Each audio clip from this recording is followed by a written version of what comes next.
Hi అండి అందరికీ welcome back to our channel. ఈ రోజు వీడియోలో మన సాంప్రదాయ పిండి వంటల్లో అందరికీ ఎంతగానో నచ్చే జంతికలను క్రిస్పీగా గుల్లగా ఎలా చేయాలో చూపించబోతున్నానండి. మరి ఈ వీడియో అయితే ఎక్కడ స్కిప్ చేయకుండా చివరిదాకా చూసి నేనైతే ముందుగా ఒక పెద్ద సైజ్ గిన్నెనే తీసుకున్నానండి.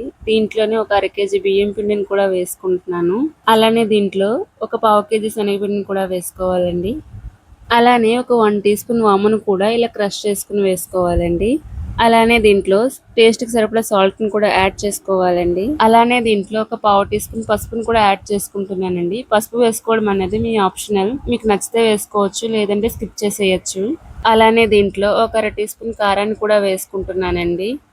ఇలా అన్నీ వేసుకున్నాక ఇలా పిండిని అంతటిని మొత్తం కలిసేలా అయితే ఒకసారి కలిపేసుకోవాలండి. మొత్తం ఈ పిండిని ఇలా కలుపుకున్నాక దీంట్లోనే కొంచెం వాటర్ కూడా ఇలా వేసుకుని కలుపుకోవాలండి. నేనైతే వేడి నీళ్ళతో కలుపుకుంటున్నాను. ఇలా వేడి నీళ్ళతో కలుపుకోవడం వల్ల జంతికలు అనేవి గుల్లగా క్రిస్పీగా చాలా బాగా వస్తాయండి. ఇలా వాటర్ అయితే కొంచెం కొంచెంగా వేసుకొని చపాతీ పిండిలా అయితే కలుపుకోవాలండి. ఈ పిండిని మరీ గట్టిగా కాకుండా మరీ లూజ్గా కాకుండా ఇలా కలుపుకుంటే సరిపోతుందండి. ఇలా కలుపుకున్న పిండిని అయితే పక్కన పెట్టేసుకుందామండి. దీని మీద తడి క్లాత్ని వేసుకుంటే పిండి ఆరిపోకుండా ఎంతసేపు అయినా ఉంటుందండి. అలానే స్టవ్ ఆన్ చేసుకుని నేనైతే ఒక పెద్ద సైజ్ కళాయిని అయితే పెట్టుకున్నానండి. ఈ కళాయిలో డీప్ ఫ్రైకి సరిపడా ఆయిల్ని అయితే వేసుకోవాలండి. ఈ ఆయిల్లో ఒక జల్లెడ గరిటెని అయితే ఇలా ముంచుకుని తీసుకోవాలి. ఇలా ఆయిల్లో ముంచడం వల్ల మనం జంతికలు వేసేటప్పుడు ఈ గరిటెకి పిండి అంటకుండా ఉంటుందండి. ఇలా కొంచెం పిండి ముద్దనైతే తీసుకొని ఇలా జంతికల గొట్టంలో అయితే పెట్టుకోవాలండి. ఇలా జంతికల గొట్టంలో పెట్టుకున్నాక గరిటె పైన అయితే ఇలా జంతికలు అయితే తిప్పుకోవాలి.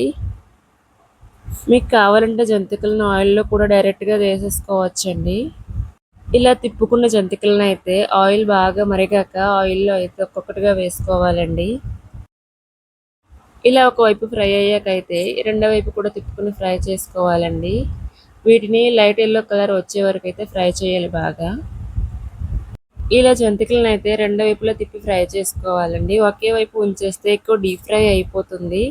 ఇలా జంతికలు అయితే ఫ్రై అయిపోయాయి కదండి. ఇప్పుడు వీటిని అయితే పక్కకు తీసేసుకుందాం. ఇలా ఒక గరిటెతో తీసుకుని జల్లెడ గరిటెలో అయితే వేసుకుని ఆయిల్ అంతా ఇలా అయితే వడగట్టేసుకోండి. నేనైతే ఇలా ఒక ప్లేట్ని తీసుకుని దీంట్లో ఒక టిష్యూ పేపర్ అయితే వేసుకుంటున్నానండి.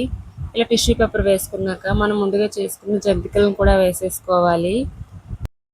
అదే విధంగా ఇలా పిండినంతటిని కూడా ఇలా జంతికల్లో అయితే వేసుకోవాలండి.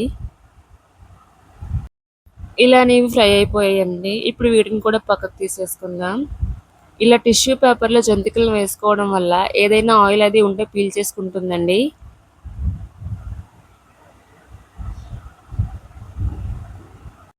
ఇదే విధంగా ఇలానే జంతికలన్నింటినీ అయితే ఇలా ప్రిపేర్ చేసేసుకోండి.